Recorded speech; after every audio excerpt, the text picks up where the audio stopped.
Guys, go through your last lecture notes. If you have any doubts, please ask.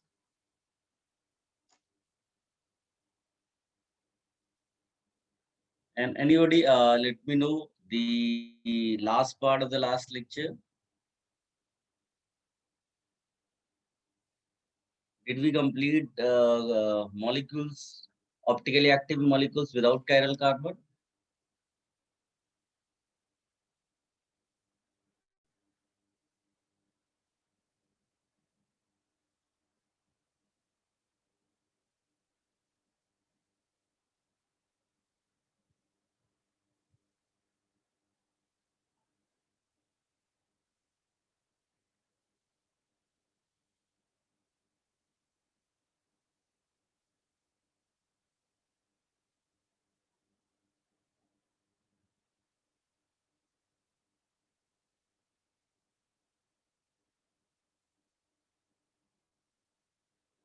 Okay.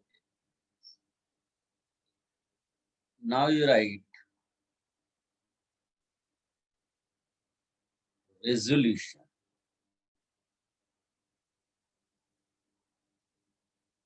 Resolution. यहाँ पर दो note आप लिखिएगा.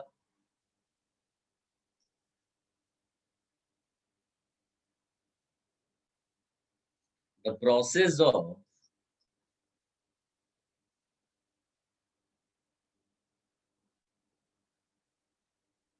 conversion of pure enantiomer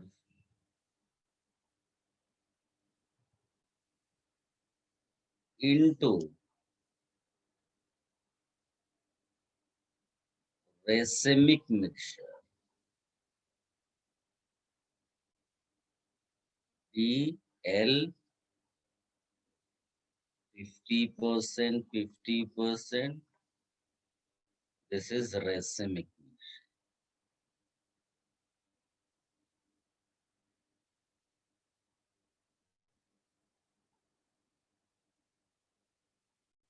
Copy कर लिया बड़ा इसको. Now you write note in this one. The process of separation. The process of separation of a racemic mixture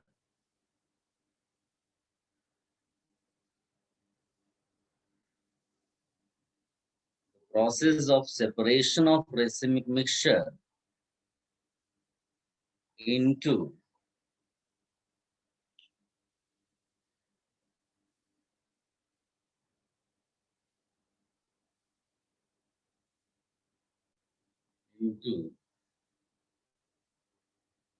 pure enantiomer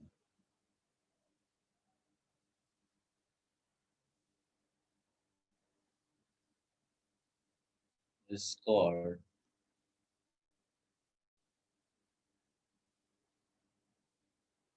ये वाला पूरा हमने लिखा नहीं, is called racemization.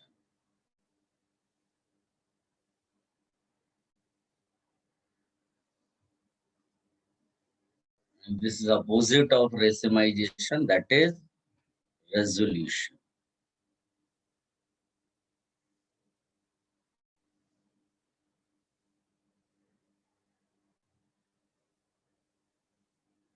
Enantiomer 1, enantiomer 2.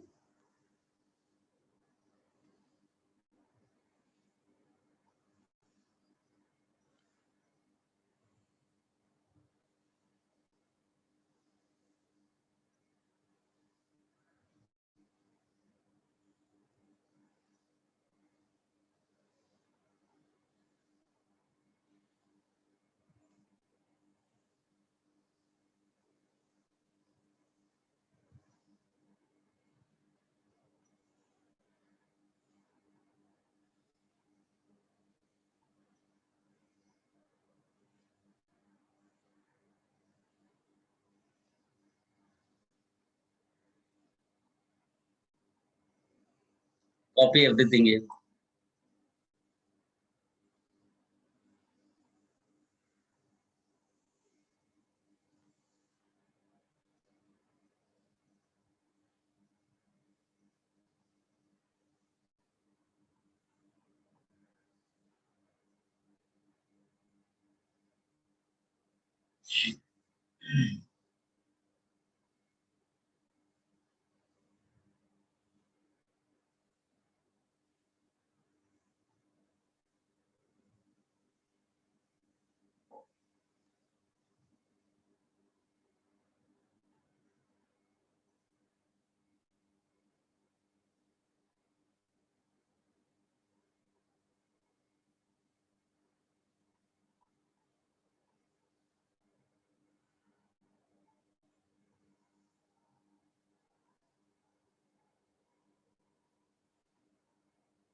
Have you copied?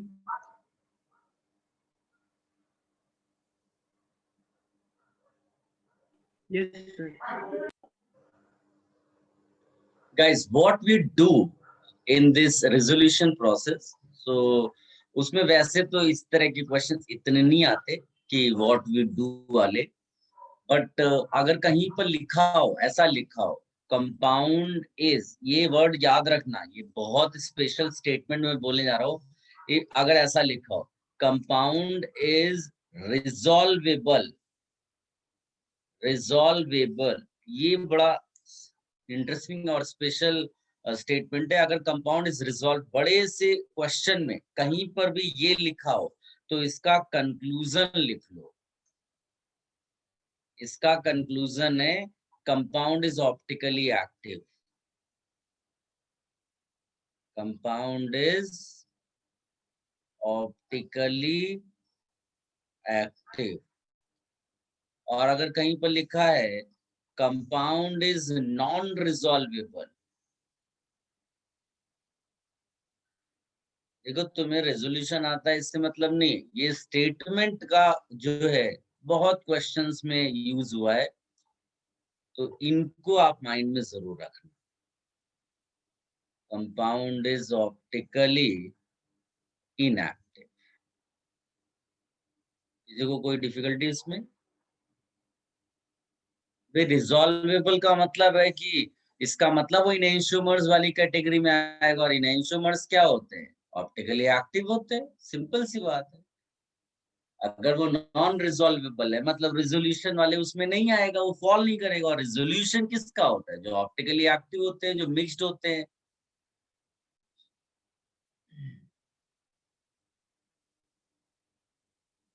अपने इसको भी कॉपी कर लिया, रिमूव कर दे।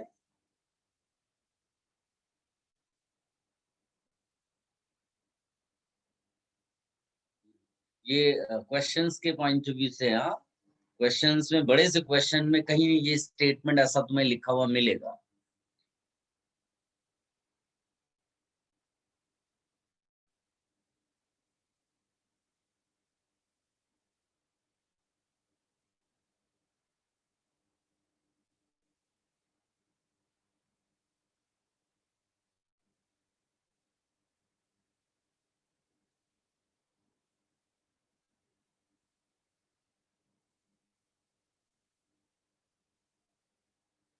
गाइस,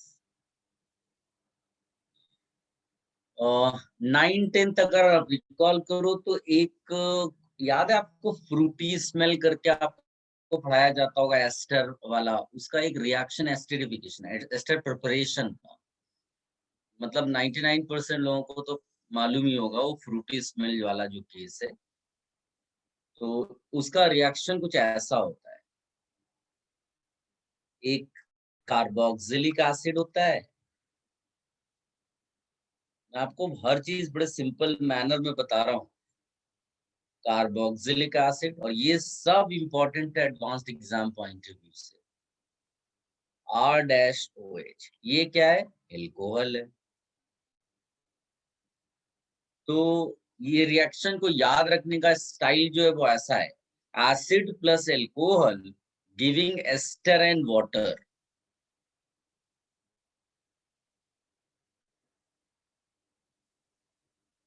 कैसे बनता है एस्टर?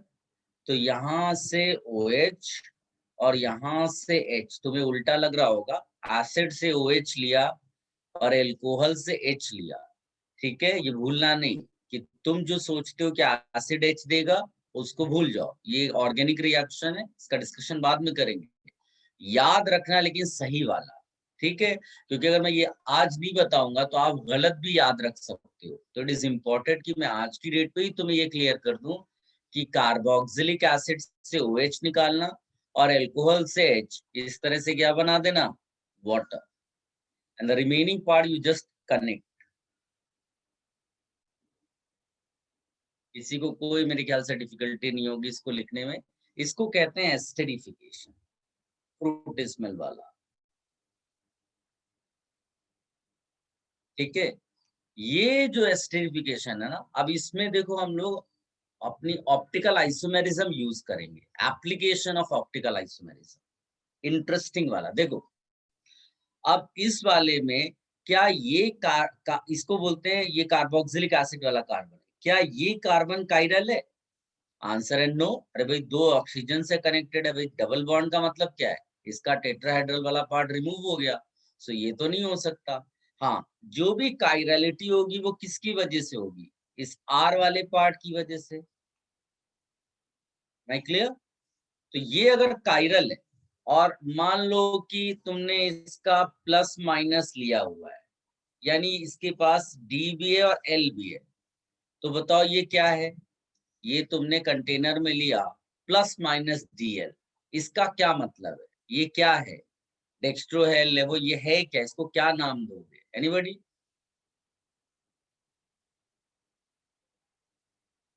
रेसेमिक मिक्सचर,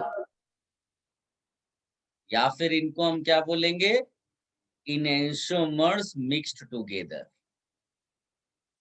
ठीक है? अब इसको सेपरेट करना था, तो तुमने क्या किया कि एल्कोहल का डी ले लिया। अब प्रॉब्लम ये है कि रेसिमिक मिक्सचर को तुम बॉईल करके फ्रीज करके सेपरेट नहीं कर पा रहे हो। क्यों क्यों नहीं कर पा रहे हो? क्योंकि इनका बॉइलिंग पॉइंट भी सेम है, मेल्टिंग पॉइंट, प्रॉपर्टीज फिजिकल इनकी सेम है। तो तुम क्या कर रहे हो, एक डेक्स्ट्रो रोटेटरी एल्कोहल लिया, ये प्योर डी है, हाँ? तुमने प्योर डी ले लिया, अब रिएक्शन करा रहे हो तो तुम्हें प्रोडक्ट मिलेगा। प्रोडक्ट क्या मिल रहा है तुम्हें, RCOOR डैश। अब इसको देख के क्लियरली पता चल रहा है कि इसमें दो एल्काइल आ गए, एक एल्काइल आया कार्बोक्सिलिक एसिड से, एक एल्काइल आया एल्कोहल से, दोनों की अपनी ऑप्टिकल रोटेशन है, डेक्स्ट्रो लेवो डेक्स्ट्रो। अब इसमें तुम्हें ये डिसाइड करना है कि किसको डेक्स्ट्रो दे तो किसको लेवो दे। तो देखो भाई, ये तो ऑलवेज डी है, मानते हो कि नहीं? क्योंकि तुमने इसको डी वाला ही रिएक्शन में लिया है, जबकि ये वाला क्या हो सकता है, क्या क्या पॉसिबिलिटी इसकी है? इट कैन बी डी और L. So how many products will you get here optical activity के पॉइंट ऑफ व्यू से? तो उसका आंसर है टू प्रोडक्ट्स, टू प्रोडक्ट्स। और ये चीज क्लियर होनी चाहिए, स्ट्रक्चरली नहीं, from optical activity point of view. मेरी ख्याल सबको समझ में आ रहा होगा, बोलते रहना अगर आपको यस नो कुछ कहना हो। हाँ, optical activity point of view से आपको दो प्रोडक्ट्स मिलेंगे। तो मैं क्या लिखूंगा, ये वाला डी और वो वाला डी, तो दैट इज वन कॉम्बिनेशन, एक प्रोडक्ट, प्लस ये वाला डी, सॉरी ये वाला एल, और वो तो एल हो नहीं सकता, उसके पास एक ही ऑप्शन है डी का, ये हो गया एल डी, यानी दो प्रोडक्ट्स मिल रहे हैं।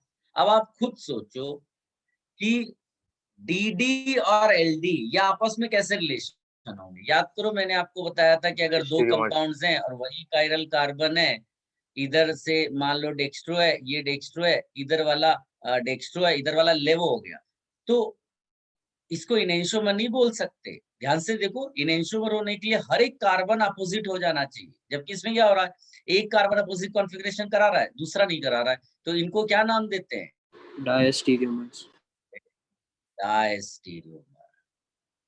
और डायस्टीरियोमर्स की फिजिकल प्रॉपर्टीज क्या होती हैं?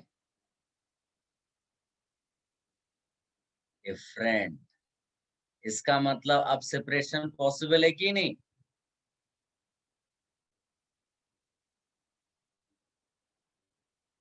Can be separated by physical methods.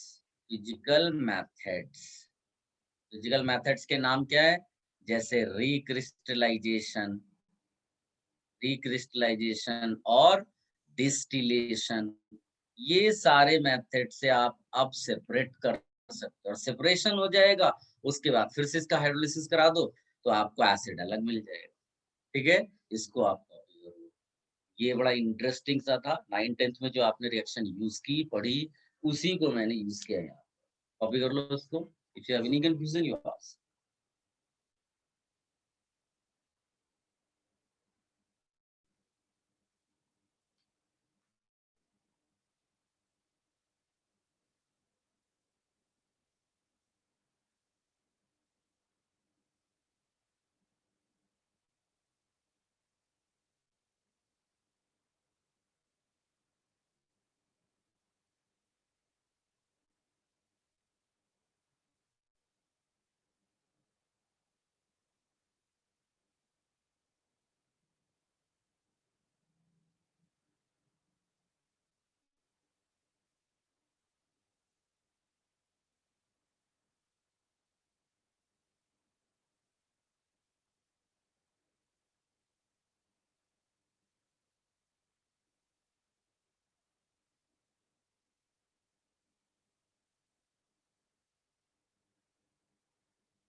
Sir Yes, बेटा। सर जो एस्टर है उसमें एल एंड डी फॉर्म आएगा ना फिर, L form and D form. इसका एलडी होगा और इसका खाली डी होगा। एलडी क्यों आएगा मतलब? नहीं मतलब वो जो आर है उसका एल और आर डैश का डी। आया तो ये एलडी वाला, लेकिन डीडी वाला भी तो आएगा। हाँ सर, ओके सर। तो फिर डायस्टीरियोमर कैसे होगा फिर वो? इसलिए तो डायस्टेरियोमर बोल रहे हैं, दो कंपाउंड्स मिल रहे हैं। इसमें पहले कंपाउंड में दोनों कार्बन डी डी है, दूसरे वाले कंपाउंड में पहला कार्बन डी है और दूसरा एल है। तो अगर दोनों डी डी से एल एल हो जाते किसी भी रीजन से, तो इनको एनेंटियोमर्स बोला जाता। या डी डी डी डी रहता तो आइडेंटिकल हो जाता। डी से डी और डी से एल दिखाई दे रहा है तो डायस्टेरियोमर्स बोला जाता है। दो कंपाउंड्स का रिलेशन हमने बहुत पहले किया है। Yes sir. Should I remove this, बेटा? यस। Yes sir. अब मैं आपको एक बड़ा इंटरेस्टिंग सा क्वेश्चन लिख के देता हूँ।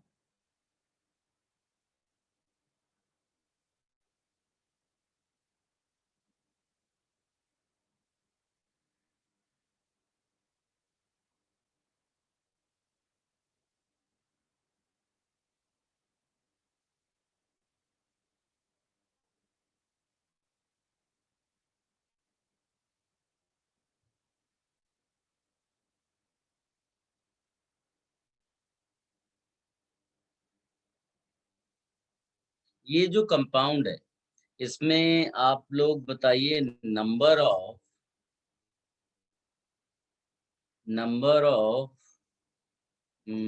Stereo isomers.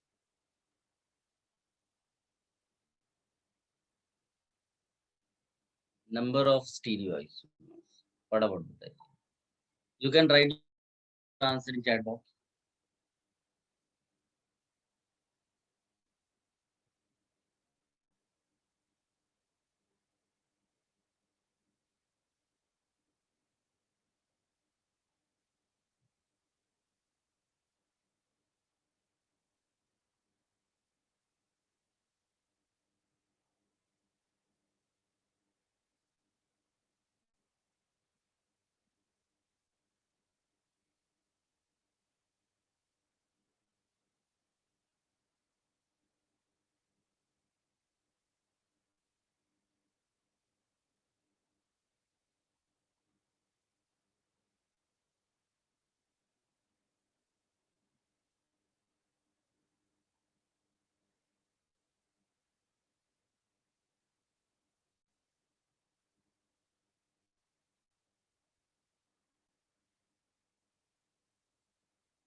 आंसर लिखिए बेटा।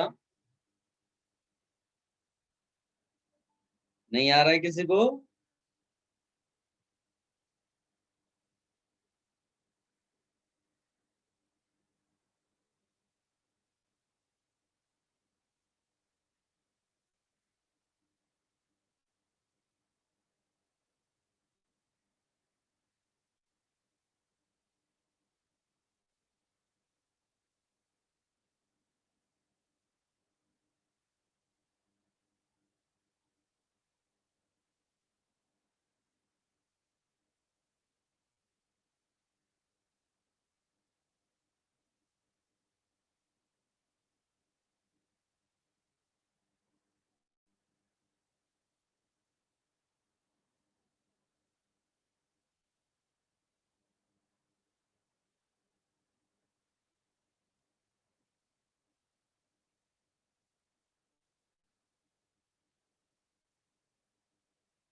Very good.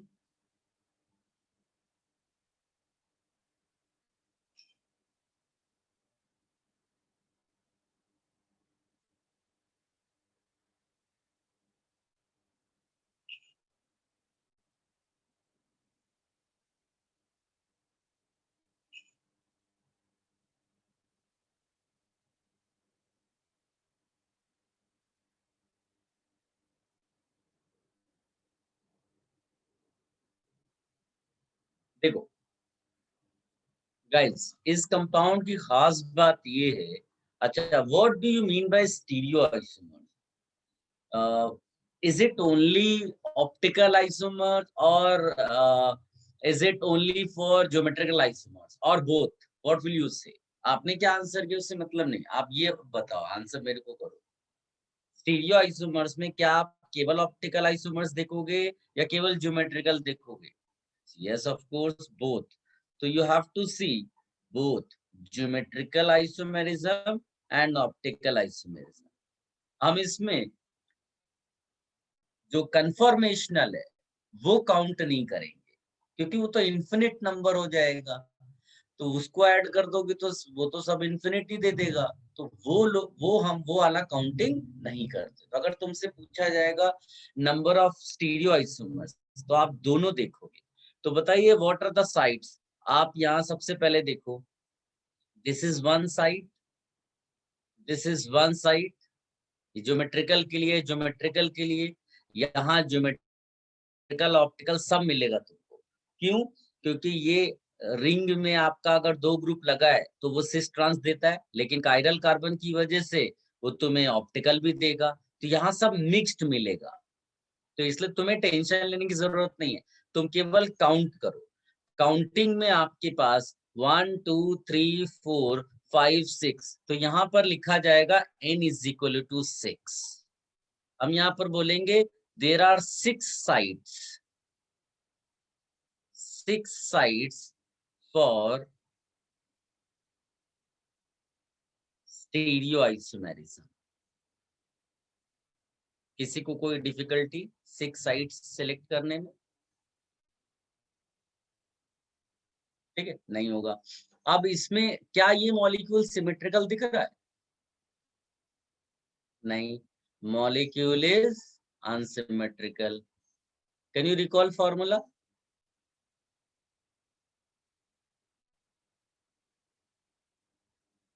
क्या था? नंबर ऑफ स्टीरियो आइसोमर्स का फॉर्मूला बताया था मैंने। सर 2 की पावर है। 2:n। बस देखो, जब मॉलिक्यूल सिमेट्रिकल होता है ना, तो आंसर गलत होने के चांसेस बढ़ जाते हैं। तो इसलिए जब अनसिमेट्रिकल, और मोस्टली वो अनसिमेट्रिकल 99.99 वो अनसिमेट्रिकल पूछेगा जब बहुत ज्यादा नंबर ऑफ कायरल साइट्स होंगे, नंबर ऑफ स्टीरियोजेनिक साइट्स बहुत ज्यादा होंगे। लेकिन अगर उसने, अच्छा ये जो मैंने स्टीरियो आइसोमेरिज्म, इसको आप स्टीरियोजेनिक साइट्स भी बोल सकते हो, है ना? स्टीरियोजेनिक साइट्स, क्योंकि इसके अंदर दोनों कवर होता है, खाली ऑप्टिकल नहीं होता। स्टीरियोजेनिक साइट्स का मतलब geometrical as well as optical.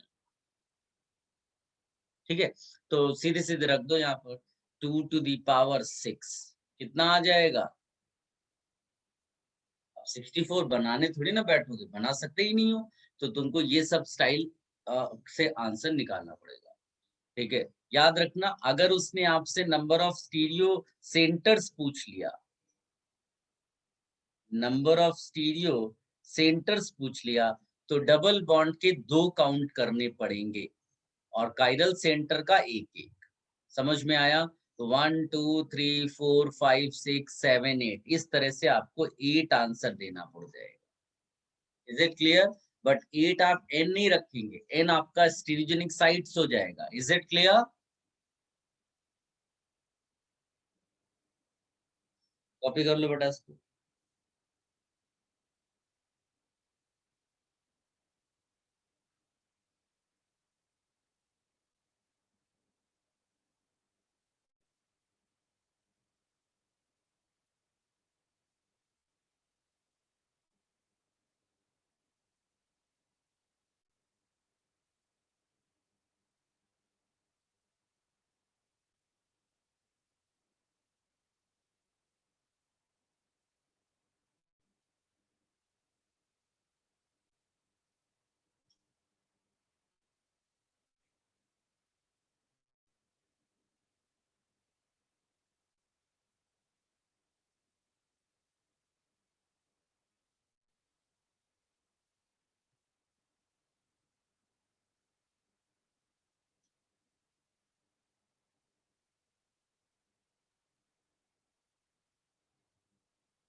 तुमने कॉपी कर लिया बेटा? Yes, sir.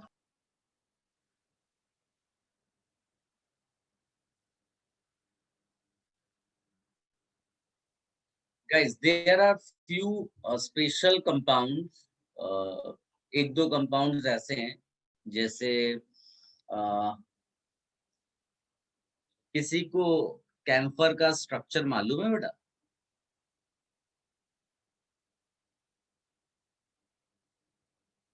क्यों? कैम्फर का आइडिया है? बोलिए। नैपथलीन जैसा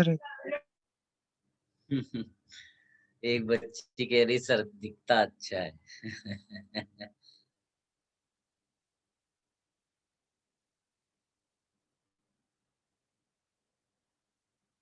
ये है कैम्फर।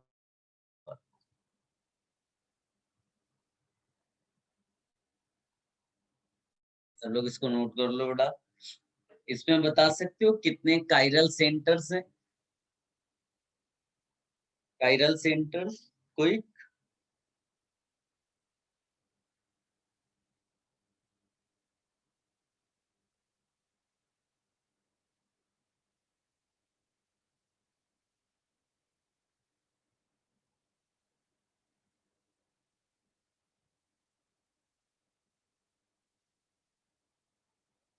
कितने काइरल सेंटर्स हैं बेटा?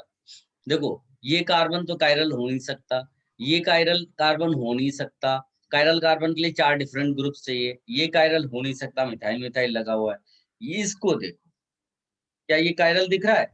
इधर जाओगे CH2 फिर CH2, इधर जाओगे तो CH2 फिर CO। इसका मतलब है कि ये काइरल हो सकता है। ऊपर जाओ, इधर गए तो तुमको मिल रहा है C, और इसमें एक जो हाइड्रोजन है वो डिफरेंट हो गया। इसका मतलब ये काइरल है।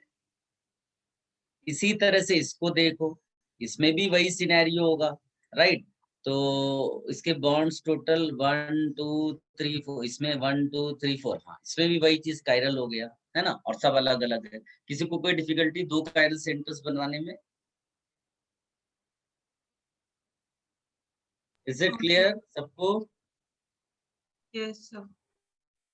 अब इसमें अगर 2 काइरल सेंटर, क्या ये मॉलिक्यूल सिमेट्रिकल है? ध्यान से देखो, क्या मॉलिक्यूल तुम्हें सिमेट्रिकल दिखाई दे रहा है? No sir. अगर मॉलिक्यूल सिमेट्रिकल नहीं है तो फिर कितने स्टीरियो आइसोमर्स होंगे? 2 to the power। तो अगर यहाँ पर फॉर्मूला लगा दो stereo isomers, 2 to the power 2 लगाया, कितना आया? 4। ये लिख लो और फिर इसको क्रॉस कर लो। इसका एक्चुअल आंसर लिखो। Actual number of stereo isomers होता है इसका 2। ठीक, अभी इस पे वापस आते हैं। इसके पहले एक कंपाउंड होता है एडामेंटेन। इसमें अगर आप डिजाइन देखोगे तो 2 चेयर आपको स्मूथली दिखाई, 2-3 चेयर मर्जिंग वे में दिखाई देंगी। जैसे मैं ऐसा ड्रॉ करूं और फिर ऐसा लेकर जाऊं, ये देखो ये भी चेयर आपको दिख रही होगी, और फिर इसको कनेक्ट कर दो। इसमें कोई काइरल कार्बन नहीं है, लेकिन अगर इसी में मैं हर एक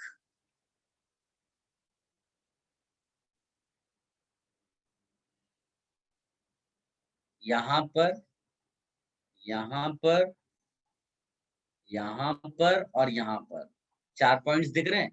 यहाँ पर कोई ग्रुप लगा दो आप, जैसे लगा दो COH, जैसे लगा दो Br, जैसे लगा दो H, जैसे लगा दो CH3।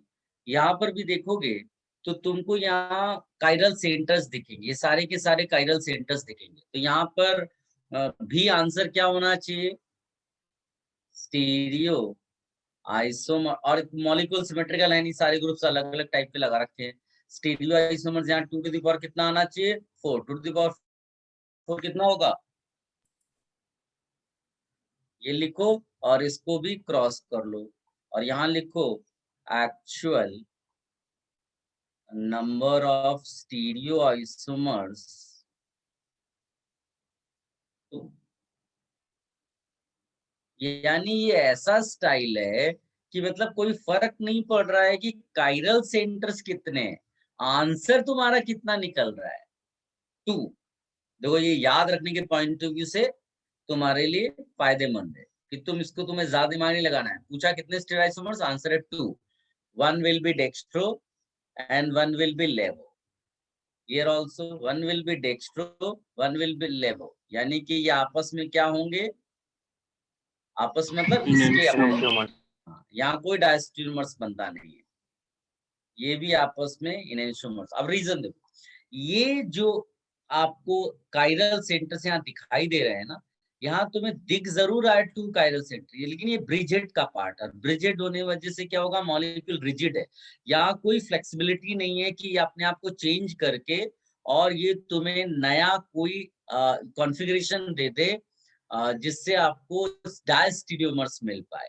तो यहाँ पर केवल इनेंशियोमर पॉसिबल होता है, ये और इसका मिरर इमेज, और रिजिड फ्रेमवर्क है, इसलिए कुछ और मिल ही नहीं सकता। यहाँ पर भी आप देखो हर जगह यहाँ पर काइरल सेंटर कहाँ बना हुआ है, कहाँ पर काइरल सेंटर बना हुआ है, ब्रिजेड। रिजिड कार्बन, यानी ये भी रिजिड फ्रेमवर्क है, ये होगा और इसका मिरर इमेज, इसके अलावा कुछ नहीं। तो अगर इसमें एक्चुअली में देखा जाए तो इस पूरे में एक ही स्टीरियो सेंटर माना जा रहा है, तभी तो 2 to the power 1 लगाया। यहाँ भी एक ही स्टीरियो सेंटर माना जा रहा है, इसलिए 2 to the power 1 लगाया गया, समझे ना। तो ये स्पेशल एग्जांपल्स है, आप इनको कॉपी कर लो, डायरेक्ट एग्जाम में आएगा, सीधे सीधे आपको आंसर लिख देना है, इसको ज्यादा सोचने की जरूरत नहीं है, ठीक है, लिख।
Done.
Should I remove this? Yes, sir. Guys, कभी कभी कुछ अलग सा ऐसा क्वेश्चन तुम्हें मिल सकता है, जैसे याद है अनुज, एक केस लिया था सुडो कायरल वाला। उसमें क्या होता था कि वो जो कायरल वो सेंटर रहता था, उसके दोनों तरफ आपको कोई कायरल सेंटर रहता था, लेकिन उनका मॉलिक्यूलर फॉर्मूला सेम होता था। दिख रहा है आपको? वैसा ही यहाँ पर भी है, लेकिन इस बार कायरल सेंटर नहीं, ज्योमेट्रिकल वाली चीज डाल दी है। क्या आपको दिख रहा है यहाँ पर? तो अगर मान लीजिए एक नॉर्मल तरीके से आप सोचो, एक नॉर्मल स्टूडेंट बन करके, तो आप क्या बोलोगे? इधर का मॉलिक्यूलर फॉर्मूला, इधर का मॉलिक्यूलर फॉर्मूला सेम है, भले ही यहाँ CH3H लगा है, तो इसके पास क्या कोई कायरल कार्बन होगा? ऐसा आप क्या सोचते पहली बार में? तो आंसर इसका होता नो कायरल कार्बन। क्यों नो कायरल कार्बन बोलते हुए? मॉलिक्यूलर फॉर्मूला ही सेम है, तो ऐसा बोला जाता है carbon having two identical groups can't be chiral. Is it clear? Yes sir. लेकिन अब तुम अपना पुराना स्टाइल लगा सकते हो कि भाई इवन दो मॉलिक्यूलर फॉर्मूला दोनों साइड्स के सेम है, लेकिन इनका ज्योमेट्रिकल कॉन्फ़िगरेशन तो अलग अलग हो सकता है ना। इसका मतलब अगर मैं इस वाले को ट्रांस लिख दूं और उस वाले को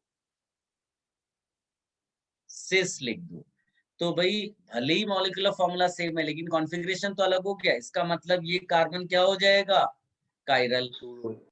अब अगर मैं यहाँ पर भी सिस लिख दूं और उस तरफ भी सिस लिख दूं, तो बताओ इस टाइम पे क्या होगा? एकाइरल। Is it clear? इसका मतलब ये कार्बन कौन से कैटेगरी वाला कार्बन हो गया? हाँ, इसको भी आप नोट करके रखो, क्योंकि ऐसा क्वेश्चन आ सकता है एग्जाम में।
Then should I remove this?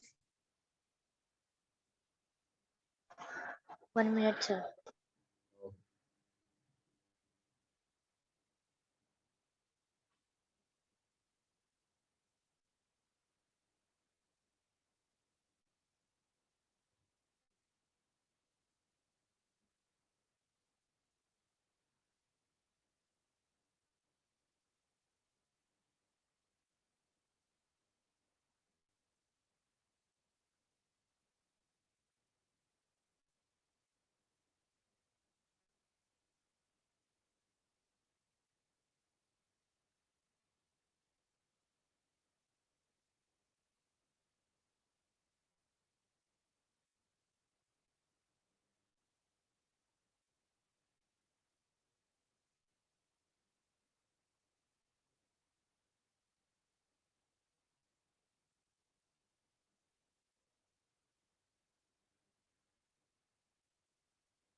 Guys हो गया? Yes, sir. बुकलेट है बेटा सबके पास? Yes, sir. Yes, sir.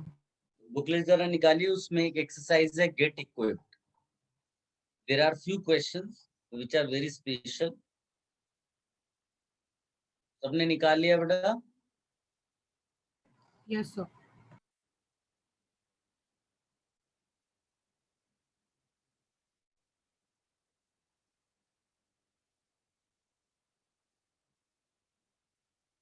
मैं क्वेश्चन लिख रहा हूँ, उसको एक बार अटेम्प्ट करिए सब बच्चे.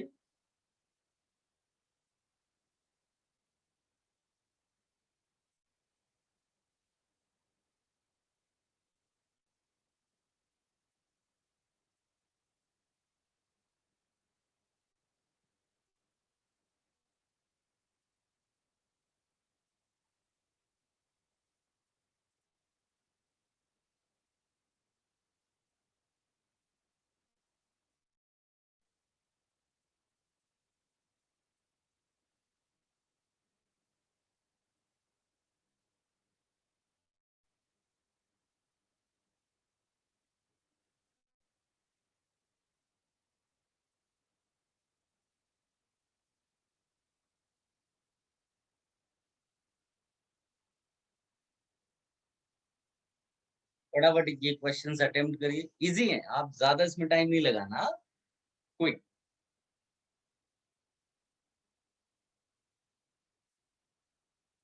फिफ्टीन क्वेश्चंस है, 10 minutes फॉर यू. क्विक.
सबने कर लिया बेटा?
डन बेटा?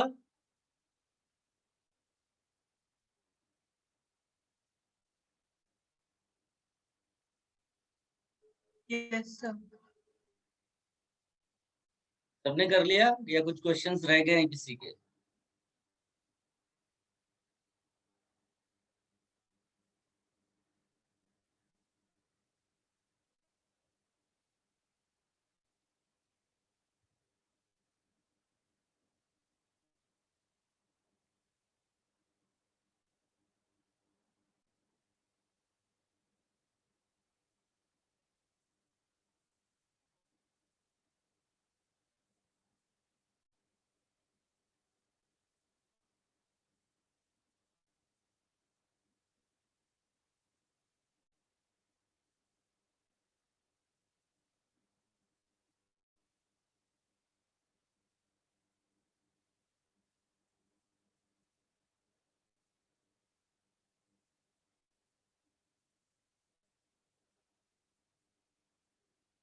Okay, take 2 minutes more.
चल डिस्कशन कर लेते हैं अभी।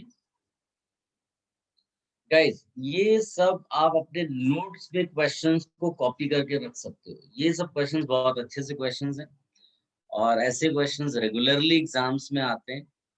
जैसे आप 9th क्वेश्चन, सेकंड्स में तुम्हें आंसर मिलेगा। ये सारे के सारे क्वेश्चंस किस कॉन्सेप्ट पर बेस्ड है? बाइफिनाइल। ऑप्टिकल एक्टिविटी की बात कर रहा है और बाइफिनाइल है। बाइफिनाइल की खास बात क्या होती है कि भाई ऐसा होगा, यहाँ ग्रुप होगा, यहाँ ग्रुप होगा, यहाँ ग्रुप होगा, यहाँ ग्रुप होगा। ग्रुप्स अलग अलग होने चाहिए। एक रिंग में 2 ग्रुप आइडेंटिकल नहीं, अगर आइडेंटिकल है तो कहीं कोई चेंज होना चाहिए, है ना। इससे क्या हो कि आपको प्लेन ऑफ सिमेट्री नहीं मिलनी चाहिए। तो यहाँ पर ए ऑप्शन में देखो, ग्रुप्स अलग हैं, ऑप्टिकली एक्टिव हो जाएगा। बी ऑप्शन में देखो, ग्रुप्स अलग हैं, ऑप्टिकली एक्टिव हो जाएगा। सी ऑप्शन को देखो, ग्रुप्स अलग हैं, ऑप्टिकली एक्टिव हो। डी में भी ग्रुप्स अलग है, लेकिन डी में क्या प्रॉब्लम कर दिया उन्होंने? डी में उन्होंने इनको कनेक्ट कर दिया। अब कनेक्ट करने से बताओ रिंग परपेंडिकुलर हो पाएगी क्या? जबरदस्ती बताइए, नो यहाँ सर। इन्होंने ऐसे कनेक्ट कर दिया। अब ये इसी फॉर्म में रहेगी, यानी कि क्या आ गया इसके अंदर? Plane of symmetry. Plane of symmetry. Plane of symmetry से क्या बन जाएगा? ये इनएक्टिव। इनएक्टिव। तो 9th का डी आंसर होगा। इसको कॉपी कर लो, लिख लो, जो चीज डिस्कशन हो यहाँ पर उसको लिखो। ये क्वेश्चन तुम्हारे नोट्स में क्वेश्चंस पूरे कॉपी होने चाहिए और उनका प्रॉपर सोल्यूशन रिवीजन पर्पस के लिए, ठीक है।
देखो, अब 10th क्वेश्चन क्या बोलता है?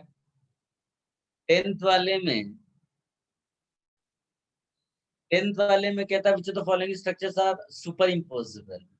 तो इसमें बड़ी सिंपल सी चीज है, तुम इसमें एक्सचेंज इंटरचेंज ऑपरेशन भी लगा सकते हो।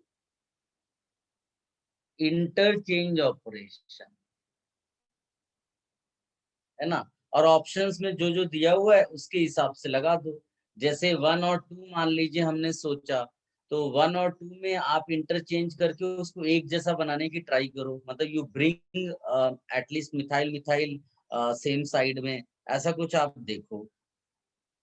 ठीक है, अब आप देखो, अगर मैं Me को ऊपर लाता हूँ तो H को यहाँ नहीं लाऊंगा क्योंकि एक और इंटरचेंज देना है मुझे, H को यहाँ ले आऊंगा। अब उसी तरह ये ऑलरेडी है फॉर्चुनेटली, है ना, तो इसको ऐसे ही रहने दो।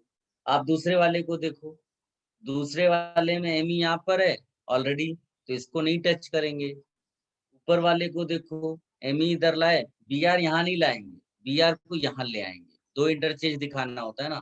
अब आप देखो, ये तुम्हें क्या लग रहे हैं, क्या सुपर इम्पोसिबल है या मिरर इमेजेस लग रहे हैं? ध्यान से देखो, तो ये इनएंशोमर्स हो गए, तो ये आंसर नहीं हो सकता ना। अगर मान लो मैं थर्ड वाले का इसी तरह इंटरचेंज ऑपरेशन करूं, तो मुझे दोनों साइड में करना पड़ेगा। Me को मैं यहाँ लाऊंगा, OH को यहाँ ले आऊंगा क्या? नहीं, एक और इंटरचेंज करना जरूरी है ना एक ही कार्बन पे। फिर यहाँ पर देखो, Me ऊपर जाएगा तो Br लेफ्ट में आना चाहिए, लेकिन फिर एक और इंटरचेंज करेंगे तो Br यहाँ आ जाएगा, H यहाँ आ जाएगा। अब इसको देखो, ये हमारा थर्ड वाला है, ये 1 वाला है, ये 2 वाला है। अब देखो 1 और थर्ड आपस में कैसे रिलेटेड है, दिख रहा है आपको? ये तो मुझे लगता है सेम ही है ना। तो 1 एंड थर्ड आपको सुपर इम्पोसिबल आ जाएंगे क्योंकि ये क्या मिल गए आपको, आइडेंटिकल। इज इट क्लियर बेटा?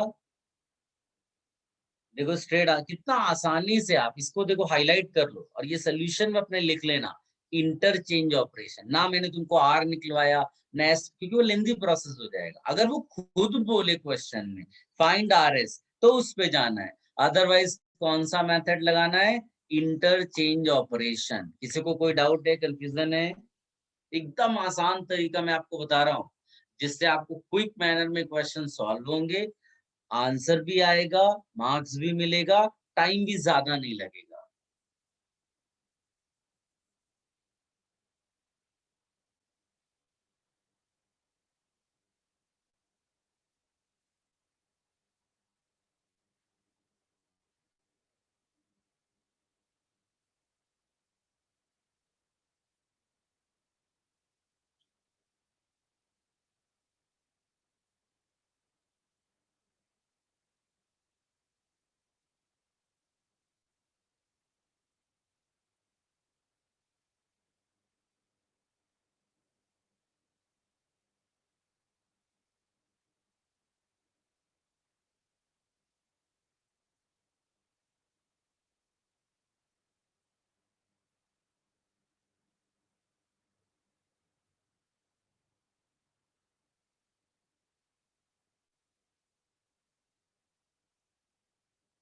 फिर आई रिमूव दिस, सबने लिख लिया बेटा?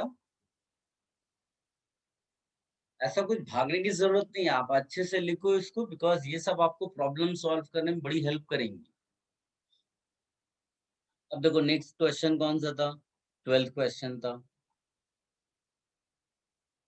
अब इसमें देखो 12th वाले में तो देखो तुम्हें स्ट्रेट नजर आ रहा है ना। एच तो बैक साइड में, तो वो तो मिरर इमेज में भी बैक साइड दिखेगा। बाकी सारे देखो ग्रुप्स पलट गए कि नहीं पलट गए, तो इसका मतलब ये इनएंशोमर्स हो गया, है ना। एच वाले को आप ऐसा सोचो कि वो पीछे की तरफ जा रहा है, मिरर इमेज में भी वो पीछे की तरफ ही जाएगा, तो वो उसको चेंज नहीं किया उसने, उसको वैसे ही लिखा, ये इनएंशोमर्स हो जाएगा। ठीक है, अब आप क्वेश्चन में आपको 16 देना भूल गया, 14 पे विच of the following compounds will exhibit geometrical isomerism. इसमें तो आपको स्ट्रक्चर ड्रॉ करना है बेटा, सीधे सीधे आप स्ट्रक्चर ड्रॉ करिए। 14 क्वेश्चन में स्ट्रक्चर आप ड्रॉ करिए। स्ट्रक्चर में विच ऑफ द फॉलोइंग कंपाउंड्स में जैसे ए ऑप्शन है, याद रखना कि अगर एक ही कार्बन के दो ग्रुप्स एक जैसे हो गए तो वो ज्योमेट्रिकल आइसोमेरिज्म एग्जिबिट नहीं करेगा। तो ब्यूटीन है और ब्यूटुइन है, तो इसके चांसेस रहते हैं, ब्यूटुइन ज्यादातर चांसेस रहते हैं कि वो ज्योमेट्रिकल आइसोमेरिज्म एग्जिबिट करेगा। और उसमें 1 पे फिनाइल लगाया है, वन फिनाइल है ना, तो फिनाइल मुझे 1 2 3 4, तो यहाँ कहीं फिनाइल लगा दो और बस हो गया। तो ये करेगा ही करेगा, मतलब इसमें कौन सी डिफिकल्टी है, तो ये तो करेगा ही। जैसे बी ऑप्शन है, 1 ब्यूटीन है, तो 1 ब्यूटीन तो कर ही नहीं सकता ना। Getting my point? तो ये तो नहीं करने वाला, इसके ग्रुप्स एक जैसे होने वाले हैं। इसी तरह सी वाला भी देखो 1 ब्यूटीन है, डी वाला भी 1 प्रोटीन है। स्ट्रक्चर ड्रॉ करना है, तो हमेशा इस तरह की क्वेश्चन में क्या करना है? Structure, draw structure. ये भी आप लिख लो बेटा।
देखो 16 क्वेश्चन में आपको देना भूल गया था, उसको भी मैं कर देता हूँ। इसमें लिखा है स्पेसिफिक रोटेशन ग्लूकोज का 52 डिग्री है, फ्रुक्टोज का -90। What will be the specific rotation of invert sugar? तो ये केमिकल काइनेटिक्स हुआ है क्या बेटा आपके यहाँ पर? Yes sir. उसमें इन्वर्जन ऑफ शुगर बताया है।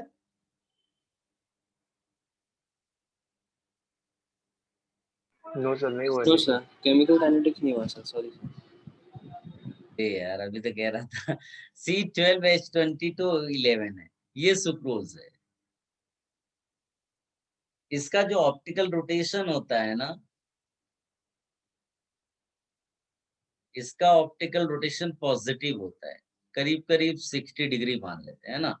फिर इसमें ना तुमने पानी डाला एक्सेस, इसको हाइड्रोलिसिस बोला, तो इसका जब हाइड्रोलिसिस कराते हैं तो आपको C6H12O6 मिलता है, और इसको ग्लूकोज बोलते हैं। इसका ऑप्टिकल रोटेशन, इसका ऑप्टिकल रोटेशन होता है करीब करीब याद दिया ही हुआ है यार इसको, ये तो यहीं से लिख देते हैं। प्लस दूसरा भी C6H12O6, बट स्ट्रक्चरली आपको ये, स्ट्रक्चरली इन द सेंस, हाँ स्ट्रक्चरली आपको ये अलग अलग मिलेगा, इनका ऑप्टिकल रोटेशन भी अलग, फॉर्मूला वाइज भले ही सेम है, या आइसोमर्स है। ऑप्टिकल रोटेशन यहाँ पर इसका दिया हुआ है -92। देखो कितना इंटरेस्टिंग। अब आप एनालाइज करो, शुरू में पॉजिटिव था 60 डिग्री के आसपास, बाद में अगर इसका नेट भी निकालोगे तो निगेटिव आएगा। Can we say optical rotation gets inverted? Reactant से जब प्रोडक्ट की तरफ जा रहे हो तो ऑप्टिकल रोटेशन पलट जाता है कि नहीं? Yes, sir. Optical rotation gets inverted. Optical rotation अगर इन्वर्टेड हो जाएगा तो इसी को बोलते हैं inversion of sugar. I hope थोड़ा बहुत समझ में आया होगा। अब अगर आपसे बोला जाए तो इनका एवरेज कितना निकलेगा? 52 -92 अपॉन 2, कितना आएगा ये? -20 डिग्री। तो जो प्रोडक्ट के पॉइंट ऑफ व्यू से बोलेंगे इन्वर्ट शुगर ये होगा, इसको बोलेंगे इन्वर्ट शुगर। तो इन्वर्ट शुगर का जो एवरेज आप निकालोगे that comes -20 degree. -20 degree is your answer. इसको कॉपी कर लो।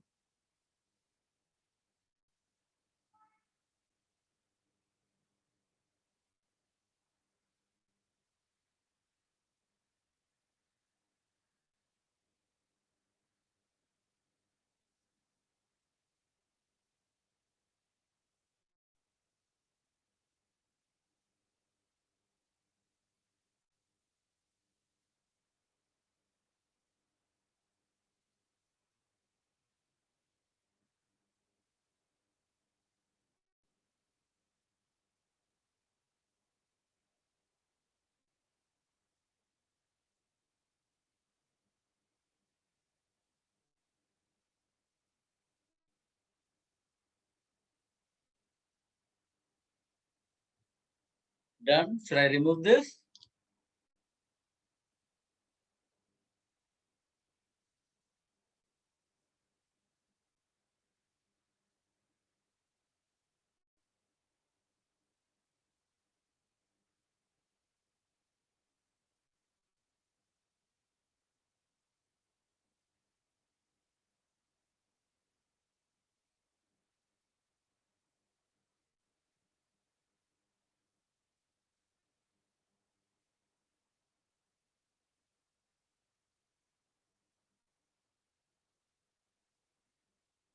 Guys, क्वेश्चन नंबर 21 बड़ा इंटरेस्टिंग है। इसमें तुमसे टोटल नंबर स्टीरियो आइसोमर्स पूछा है, तो सबसे पहले तुमको क्या निकालना पड़ेगा? स्टीरियोजेनिक साइट्स,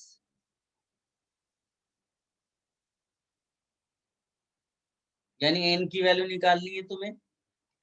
तो इसका अगर तुम डायग्राम देखोगे ना, तो तुम्हें ज्योमेट्रिकल की बहुत सारी साइट्स दिखाई देंगी, लेकिन जरूरी नहीं है कि वो हो वहां ज्योमेट्रिकल आइसोमेरिज्म। तो तुम्हें केयरफुली करना पड़ेगा अपना काम। CH2 CH3 और इधर H है, सॉरी Me है। तो आप ध्यान से देखो, ये वाला तो ज्योमेट्रिकल आइसोमेरिज्म दिखाएगा ही दिखाएगा, है ना, ऑफ कोर्स, क्योंकि डबल बॉन्ड है, 2 H लगे हुए हैं और सब कुछ आपको समझ में आ रहा है, अलग अलग है। इस वाले में देखो, यहाँ पर ज्योमेट्रिकल आइसोमेरिज्म हो सकता है क्या? तो ऐसे सोचो, ये डबल बॉन्ड है, इधर वाले ग्रुप्स तो ए भी हैं। अब इधर जाकर देखो, क्या इधर आपको डिफरेंट मिलता है? अगर यहाँ पर तुम्हें और यहाँ पर डिफरेंट मिलता है, तो समझ लेना कि ये भी ज्योमेट्रिकल दिखाई देगा, बिकॉज इसको पलट के आप दूसरा लिख दोगे। तो देखो, इधर जाओगे तो ये अब ग्रुप मिल रहा है, इधर CH2 मिल रहा है, तो यस ऑफ कोर्स यहाँ भी ज्योमेट्रिकल आइसोमेरिज्म आएगी। ये तुम्हारा देखो काइरल सेंटर है, कैन यू सी, ये काइरल सेंटर है। क्या इसके और ज्योमेट्रिकल आइसोमेरिज्म हो सकता है? तो आप लिखोगे नो ज्योमेट्रिकल आइसोमेरिज्म हियर। याद करिए, double bond in the ring, कितनी साइज चाहिए उसके लिए?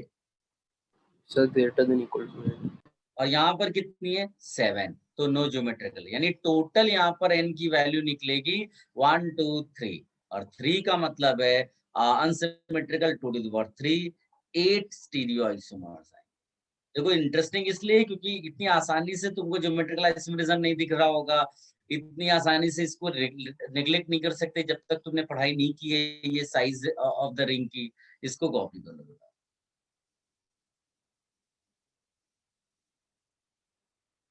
नेक्स्ट लेक्चर में मैं और भी क्वेश्चंस आपको प्रैक्टिस कराऊंगा, बिकॉज इनमें बिना क्वेश्चंस की प्रैक्टिस किए आप अटेम्प्ट भी अगर करोगे तो it will be difficult for you to solve those questions. और एक बार आप थोड़ा सा क्वेश्चन से फैमिलियर हो जाएंगे तो it will be easy for you to attempt those question.